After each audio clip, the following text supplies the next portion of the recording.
Welcome to Asia Obscura. Before we begin, please like, share, and subscribe for more obscure Asian stories. In this episode, we'll unravel the life of General Luna, a man whose vision and determination left an indelible mark on his nation. We'll follow his journey from his early years in Urbis Tondo, Manila, to his impactful role in the Philippine Revolution and the tumultuous Philippine-American War. But the heart of our story lies in the shadows of betrayal and conspiracy. Luna's assassination on June 5th, 1899 in Cabanatuan, Nueva Ecija, remains an unsolved enigma. Was it a personal vendetta or something even more sinister? Luna was the youngest of his 7 siblings. But here's the kicker, folks. His older brother, Juan Luna, was no ordinary sibling. He was a celebrated painter who dazzled the art world in Madrid. But wait, this is where it gets quite interesting. Luna wasn't just a soldier, he was a man of science. He earned his stripes in chemistry, even winning first prize for a paper called Two Fundamental Bodies of Chemistry. That's right, he was a brainiac. One of his works, El Hematosuario del Paludismo, try saying that 5 times fast, was very well received in the scientific world. Now here's a fun fact. Luna ventured into Spain, where he became a prominent figure in the Reformist movement, contributing to La Solidaridad, which was like the Avengers of Filipino intellectuals, fighting for a change.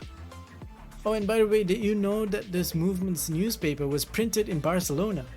Talk about reaching far and wide, am I right? Luna was more than just a military man, he was a man of knowledge. But here's where it gets intriguing. Luna's ideals clashed with the brutal realities of war. His strict discipline earned him the nickname General Articulo Uno. Imagine having a boss who could order your execution for insubordination. Yikes. Now this reminds me of something. Luna was not just about fighting, he was about nation building. He believed a successful revolution needed a strong nation with strong values. So he pioneered freedom of the press in the Philippines with La Independencia. He was quite a visionary. Picture this. The year is 1898 and the Philippine-American War is about to erupt. General Antonio Luna takes the stage as Chief of War Operations, appointed by none other than General Emilio Aguinaldo himself. The stakes are high and Luna is at the forefront. Luna's military prowess was a force to be reckoned with. He knew that to fight the invading Americans, he needed a strategy. And he needed it good. Now here's where it gets really intense.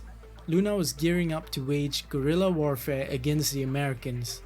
He planned to establish a fortress in the rugged mountain province where he'd wage a war of attrition and inflict casualties to sway public opinion against the conflict. But remember when we mentioned Luna's strict discipline? Well, it didn't sit well with everyone. There were brewing conflicts within his own ranks. Enter the Kawit Battalion. So, here's another fun fact. The Kawit Battalion had beef with Luna. They'd been disarmed and even humiliated by him for their insubordination. Luna's leadership style was like a double-edged sword. His strictness was meant to forge a disciplined army, but it also made him vulnerable. The question looms, did his approach to command put him in the crosshairs of betrayal? Picture this, Luna receives a telegram summoning him to Cabanatuan, and it's signed by none other than Emilio Aguinaldo himself. The stakes couldn't be higher, but guess what? When Luna arrives in Cabanatuan, Emilio is nowhere to be found. So Luna standing there is probably scratching his head when he runs into someone he's not too thrilled to see, Captain Pedro, the commander of the Kawit Battalion. These two have a history and it's not a friendly one. Now hold on to your seats because this is where things take a sinister turn. Shots ring out and Luna is treacherously attacked by Captain Pedro and his men. He's wounded, outnumbered and facing death. Oh, here's something that might be a little bit interesting. Emilio's mother allegedly witnessed the whole thing. She's said to have called out from a nearby window asking, "Is he still moving?" Some say she was in on it, others believe she was just an unwitting witness. But let's get back to the heart of the matter. The big question is, was Emilio involved? He outright denied any connection to Luna's assassination, and the mystery remains unsolved to this day. Now, as we draw the curtains on General Antonio Luna's story, we find ourselves in the aftermath of his tragic death. But let's not forget that Luna's legacy didn't vanish with him. It endures in the heart of the Philippines. So as we reflect on the unfinished legacy of General Antonio Luna, we must remember that his story is far from over.